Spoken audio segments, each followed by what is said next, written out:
داداش اینجا باش. ای پرنده مهاجر، سفرت سلامت، اما به کجا میری یا خدا؟ سلام بابا. کدومتون 200,000 تومان پول نقد از تو کیف من برداشته؟ من آدم فروش نیستم، چیزی نمیدونم. تو بگو. بابا منم مثل داداشم، ما آدم فروشی تو خونمون نیست. اینجوریه. برادرها دستشون توی کاسه است، هر کی لو بده براش امشب 3 تا پفک میخرم. من بازم تاکید میکنم آدم فروش نیستم، من اصلا کارم نیست. یعنی چی اینجوری میکنی؟ یعنی میگی داداشت برداشته؟ اکی داداش فهمید؟ دیدی؟ داداش چطور فهمید کارتو بوده؟ پوستتو میگم. رکب آشناست. نه بابا، به نظرت کی فروختته؟ خفه شو آدم فروش دلغک. درست حرف بزن با داداشت. اگه این آدم فروشه تو هم دزدی. آفرین بابا، من آدم فروشم، جنابالی دزد. چیزی از ارزش ما کم نمیکنه.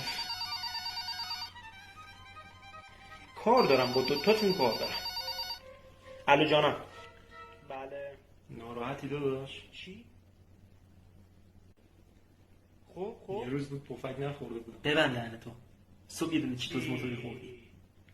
راست میگی. برای اینکه 200 تومن رو لون ندم من پفک گرفت. من شرمندم. باشه من الان میام بیمارستان. نه همین الان میام. خداحافظ. شوهر خالتو زدی؟ محمودو زدی؟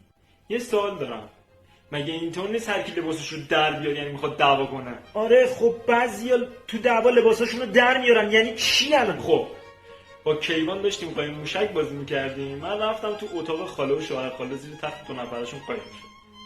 وای چرا رفتی تو اتاقشون؟ چون فکر نمی‌کردم من برم تو اتاقشون. کل شب منو پیدا نکردم، منم اون زیر خوابم بود. خواب بودم یهو یکی اومد تو اتاق گفت سلام عزیزم.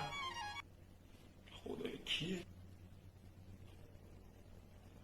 خب دیدم هیچ کس جوابشو نداد، منم نمیخواستم پیدا کنم، جواب ندادم.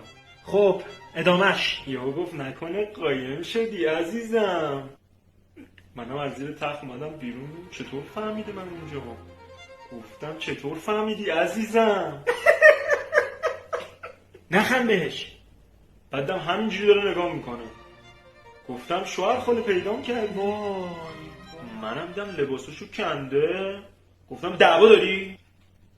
وای من از دست تو چیکار؟ گفتم برای من لخ نشی ها، من قاطی میکنم. اخمم کرده بود سر تا پا لخ، دیدم دعوا میخواد، منم زدم وسط پاشو فرار کردم. از این همه جا چرا زدی وسط پاش؟ خب چیکار کنم، دستم به هیچ جاش نمیرسید بغیر از اونجا. نگاه کن. تو نگاه کن، مگه چقدرم من؟